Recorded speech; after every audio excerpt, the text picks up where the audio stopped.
প্রিয় দর্শক আসসালামু আলাইকুম। নাজমাস কিচেনে সবাইকে শুভেচ্ছা জানিয়ে শুরু করছি আজকের রেসিপি। খুবই মজাদার দুধ চিতই পিঠা আপনাদের সাথে আমি শেয়ার করব। তাহলে চলুন রেসিপিতে চলে যাই। পিঠা তৈরি করার জন্য এখানে আমি 2 কাপ চালের গুঁড়ি নিচ্ছি। এখানে এটা ভিজা চালের গুঁড়ি ছিল, আর স্বাদমতো লবণ দিয়ে দিলাম।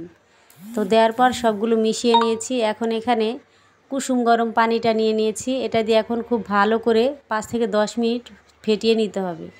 যদি হাত দিয়ে ফেটাতে না চান তাহলে ব্লেন্ডারে দিয়ে ব্লেন্ড করে নিলে সেটা আরও অনেক ভালো হয়। তো ঢেকে আমি 1 ঘন্টার জন্য রেস্টে রেখে দিচ্ছি। তো ফিরে এলাম 1 ঘন্টা পর। এই পর্যায়ে ব্যাটাটা একটু ঘন, তাই আমি আরও একটু সামান্য পানি দিয়ে দিচ্ছি। এখানে টোটালি আমি 1 কাপের চেয়ে একটু বেশি পানি দিয়ে দিচ্ছি। এখন এই পিঠাগুলো ভেজে নিতে হবে। চুলাতে খোলাটা দিয়ে আমি খুব ভালো করে গরম করে একটু তেল মুছে নিয়েছি। এখন ব্যাটারটা দিয়ে দিব। তো ব্যাটারটা দেওয়ার পর এটা ঢাকনা দিয়ে ঢেকে 3 থেকে 4 মিনিট অপেক্ষা করলেই পিঠাটা কিন্তু হয়ে যাবে।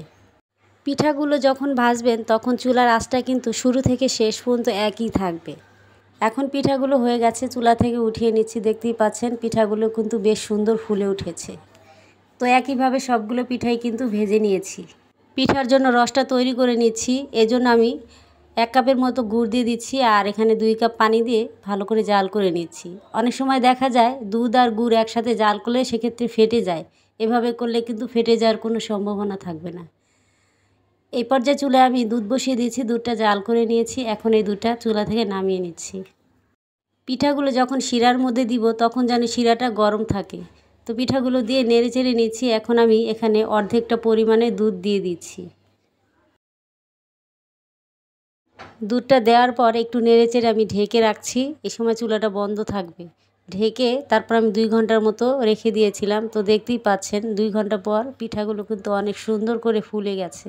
তো আমার রেসিপিগুলো কেমন লেগেছে অবশ্যই কমেন্ট করবেন, আর রেসিপি ভালো লেগে থাকলে অবশ্যই আমার চ্যানেলটি সাবস্ক্রাইব করে নিয়মিত সঙ্গেই থাকবেন। তো চাইলে এভাবে সহজভাবে আপনারা পিঠাগুলো বাসায় বানিয়ে নিতে পারেন। আজকে এখানে বিদায় নিচ্ছি। সবাই অনেক ভালো থাকবেন, সুস্থ থাকবেন। আল্লাহ হাফেজ।